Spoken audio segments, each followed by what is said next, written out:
بسم اللہ الرحمن الرحیم۔ محترم ناظرین، آج کی ویڈیو میں ہم آپ کو ایک ایمان افروز واقعہ سنانے جا رہے ہیں جو حضرت عیسیٰ ابن مریم علیہ السلام کے ساتھ پیش آیا۔ ایک دن حضرت عیسیٰ علیہ السلام پہاڑ کی چوٹی سے گزر رہے تھے کہ اچانک ابلیس ان کے قریب آیا۔ ابلیس نے کہا، اگر تم اپنے رب کے سچے بندے ہو تو بتاؤ، کیا تمہارا رب اتنا قادر ہے کہ اگر تم اس پہاڑ سے گر جاؤ تو وہ تمہیں بچا لے؟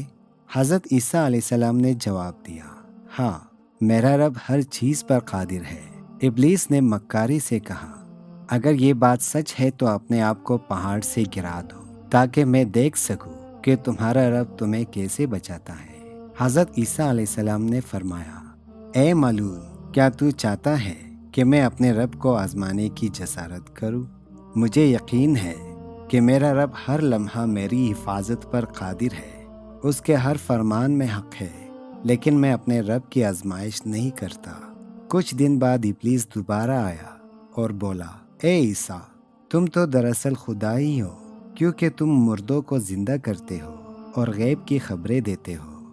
حضرت عیسیٰ علیہ السلام نے فرمایا، اے ملعون، تو جھوٹ بولتا ہے، میں اللہ کا عاجز بندہ ہوں، یہ سب کچھ میرے رب کے حکم سے ہوتا ہے۔ جب ابلیس نے دیکھا کہ حضرت عیسیٰ علیہ السلام اس کے دھوکے میں نہیں آ رہے تو وہ رسوا ہو کر وہاں سے بھاگ نکلا۔